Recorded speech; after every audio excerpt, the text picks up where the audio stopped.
My name's Kate, and I basically run a games company called Tigerface Games that we've just launched.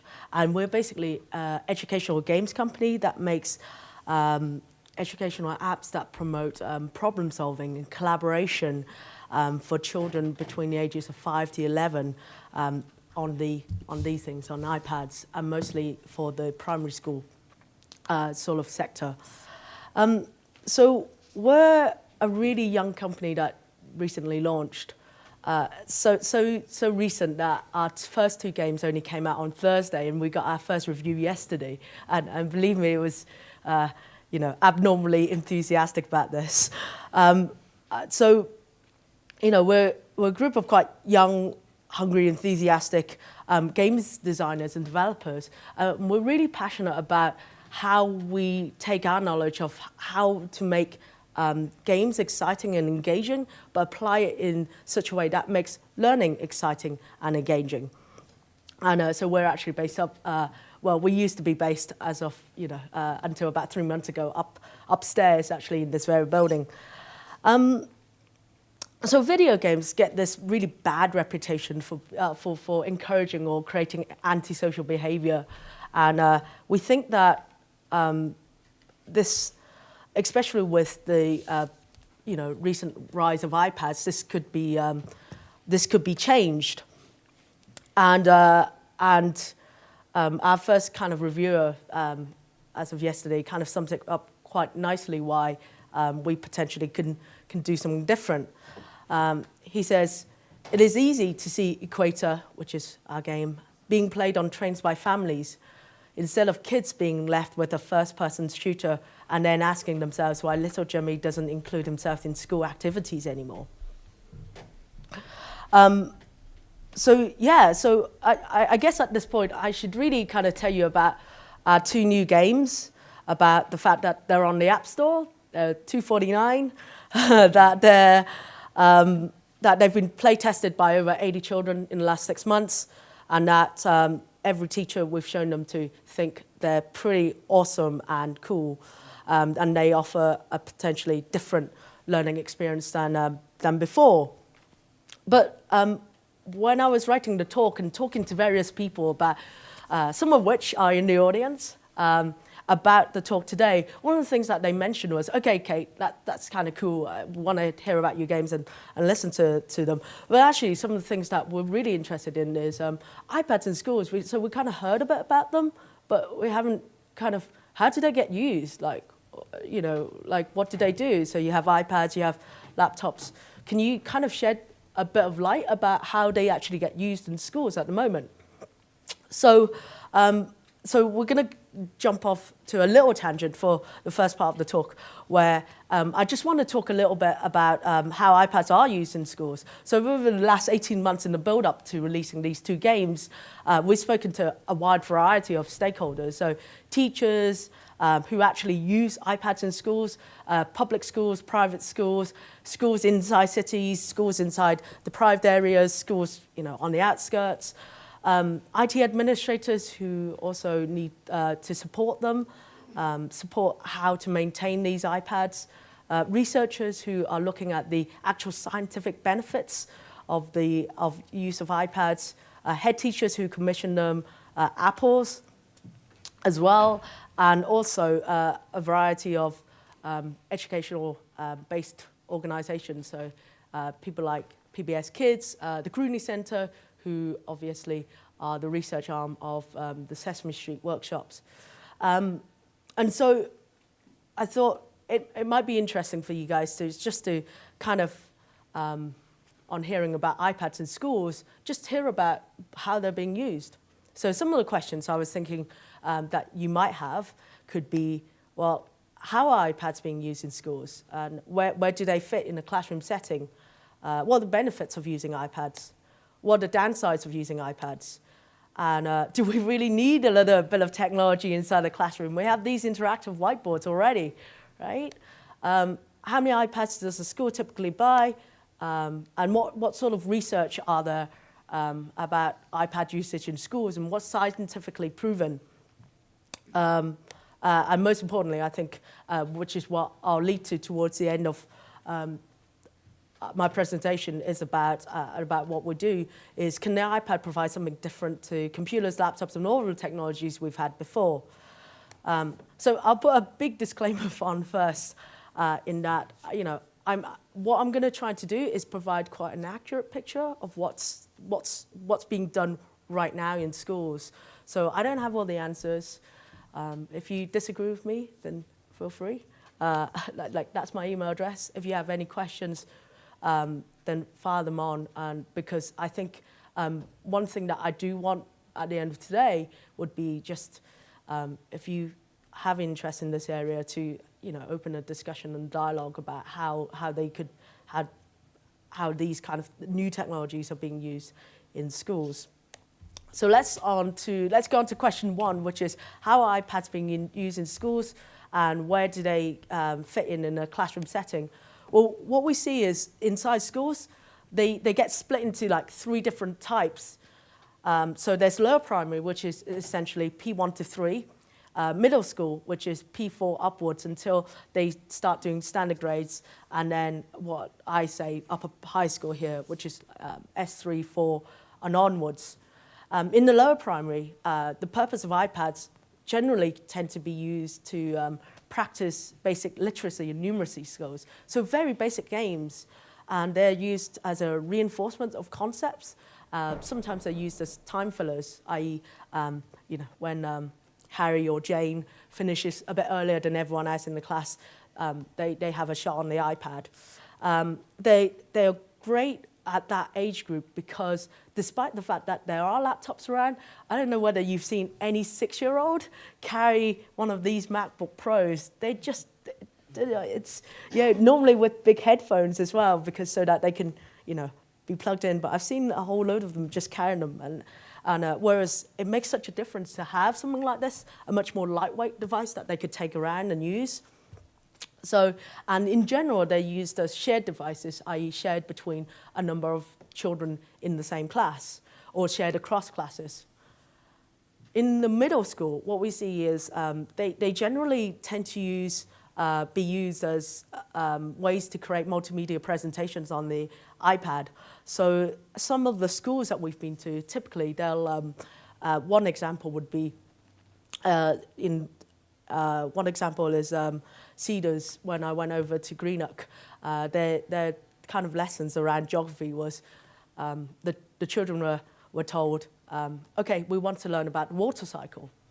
Now it's up to you. Go and learn about the water cycle, and then come back. You could do an animation, you could do a cartoon, you could do a comic, you could do a presentation, you could present that information in any way you want. And it's quite fascinating because they then produce these, they kind of come back despite, they're learning the same things, but just in a much more empowered way. And so a lot of the time, these iPads tend to be used as substitutes for PCs, but the fact that they have like cameras and the fact that they're just much more lightweight and you can manipulate things on there, it's used much more they're just used as a substitute for PCs, but a much more accessible way. And they're best used as personal devices. And in terms of high school, I'll confess I don't really know. If you do, then you should speak to Jane Ballantyne, who is right in the middle right now, because she builds apps for high school students. Okay, so how many iPads does the school typically buy? There's two trains of thought here. One is one-to-one deployment, which is 30 in a class, and a shared resource, which is looking at sets of about 6, and they're shared around different classes. There is a huge movement in Scotland at the moment for a preference of one-to-one iPad deployment. So one-to-one is basically where you give every child has an iPad. And I went over to, again, in Greenock, Cedars School, which is the first school in the whole of UK to get them. And it was so cute because each kid had their iPad cover, and they had their name on it as well, and they looked after them. You would have thought that, giving 5, 6, 7, 8-year-old kids an iPad, they might damage them. But they know it's an expensive piece of equipment. They just don't. They take such care of it because they know that they won't get something like this if they break it. and I think out of 2 years, I've only had one broken iPad, and that was because someone had ran over a school bag using a car, accidentally reversed into it, so the whole thing just died. So there's a whole load of arguments around one-to-one deployment of devices, which includes going paperless, providing materials electronically. So basically having, your school bag on here rather than carrying a big school bag. Arguments for shared resources, well, cost. You can imagine a school of 1,000 pupils trying to buy £300 iPads. It's just, you don't need to do complex maths to work that out. That's a lot of money. And then on top of that, have to buy apps on top of that, and resource management and updates. Well, the benefits of using iPads. So I'll kind of go through this fairly quickly, but so a lot of the benefits are quite anecdotal, just because it's too early stage to tell. But iPads are often seen as learning support devices. So there was a study done a while ago, and I desperately was trying to find the source, but I can't, so I apologize for the vagueness of it.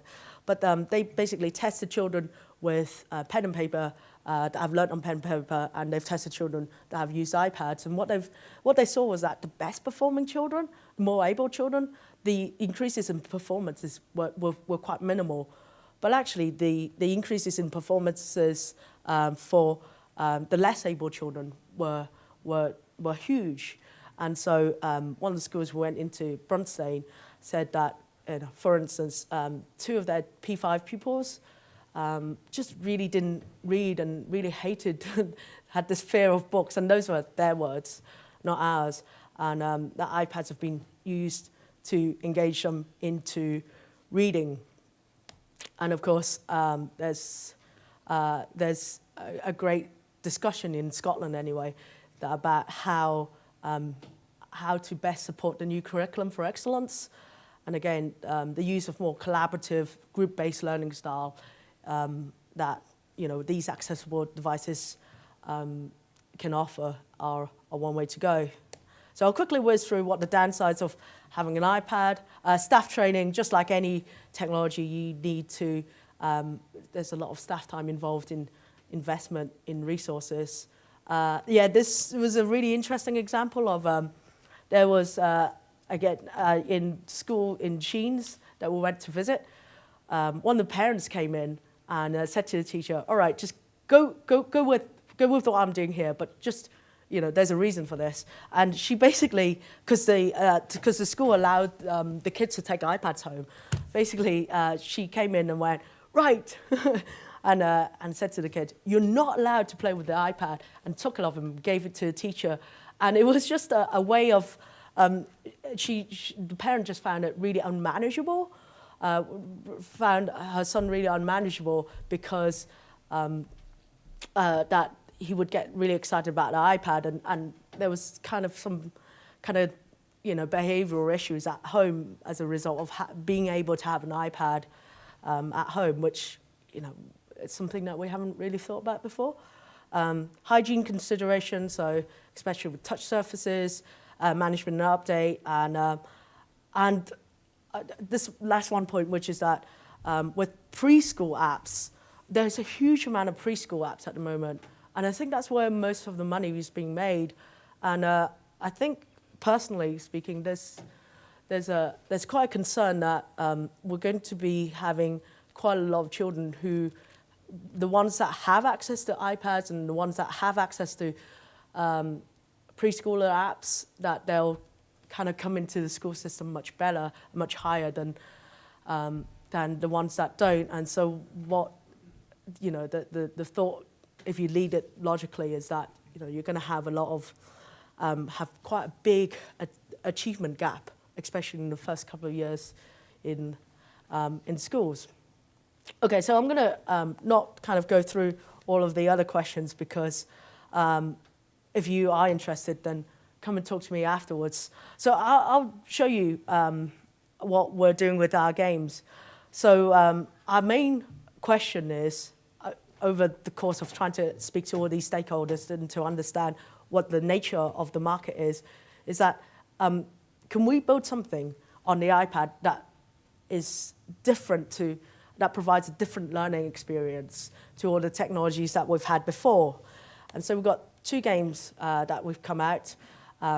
One's called Smash Party and one's called Equator. And rather than describe them to you, so let me show you the trailers and then you could kind of, I could kind of talk through them a little bit.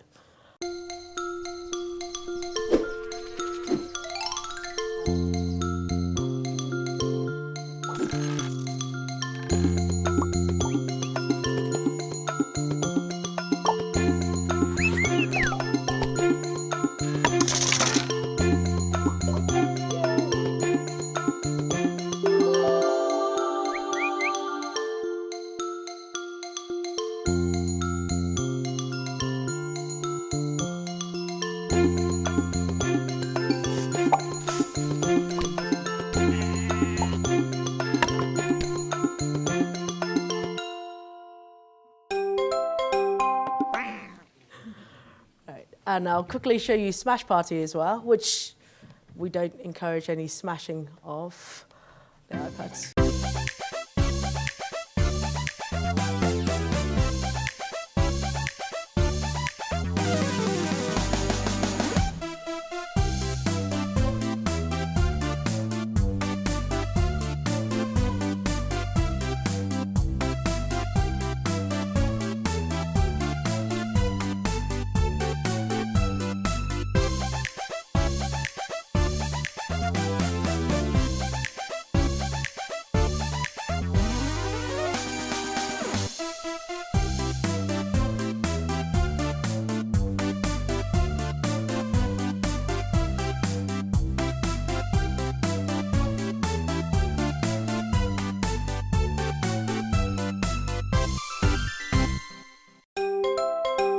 Okay, so just to talk you quickly through what the 2 games are, what the objectives are. In Smash Party, the idea is that there is one question and the other 3 people have answers. And it's aimed for 5 to 6-year-olds, and the idea is that they just keep on going round and round and round. And actually, funny enough, the harder puzzles, the better it is. The harder the questions, the better the collaboration is, because one child can't actually work it out for themselves, so they actually have to start talking to each other. And we've seen situations where it's interesting when we play tests. You've got four little kids sitting on the floor with this on it, and the harder it gets, the more penalised you get for just doing this. Right, which you can imagine any 5-year-old doing. And so occasionally we do get a 5-year-old that does this. And the other 3 kids normally just kind of shoo them away using their hands and just say, stop, don't do that. And so that we can play. And the other interesting thing when developing this game was that we designed it with like easy, medium, hard, and insane, thinking that easy would be great for 5-year-olds, medium would be great for 6, hard would be great for 7, 8, and so forth. But actually, then we kind of left it inside the school classroom, went away for 20 minutes, came back and said, how did you guys get on? And they said, all right, well, we're just about to start hard. And you're like, oh, that's not the point. So we had to redesign the game so that it fitted a particular age group. The other game that you saw was Equator, and the idea of Equator is that you have these numbers. One side has these numbers, and the other side has these numbers, and they've got plus on one side and minus on the other, and they have to start talking to each other, and they have to make the same total, but using 2 different sums. So here, for instance, it would be, oh God, live maths. So we could do 8 minus 3 on one side, on this side, and then 2 plus 3 on the other. And a lot of the times, our games basically involve a lot of negotiation and talking to each other to try and work out what the right answer is. And as a result, what they do is they promote a lot of reasoning and strategizing. Kids have to talk to each other to say, hey, I think I've got this. And a lot of the time, the younger generation, like your 5 and 6-year-olds struggle with this game because you have to do a lot of maths. A lot of arithmetic, even though it looks really simple. you know, like mentally, and it's and so, you know, it doesn't feel like a chore to them. They're still doing the same amount and same level of maths on the worksheet, but actually it's much more fun and it's much more game-like. Yeah, so that's pretty much it. That's us. So we've got some other games coming out. Okay. So yeah, that's us basically. And check out our games, tigerface.com, tigerfacegames.com. And yeah, if you have any questions about iPads and education, then feel free to give me a shout.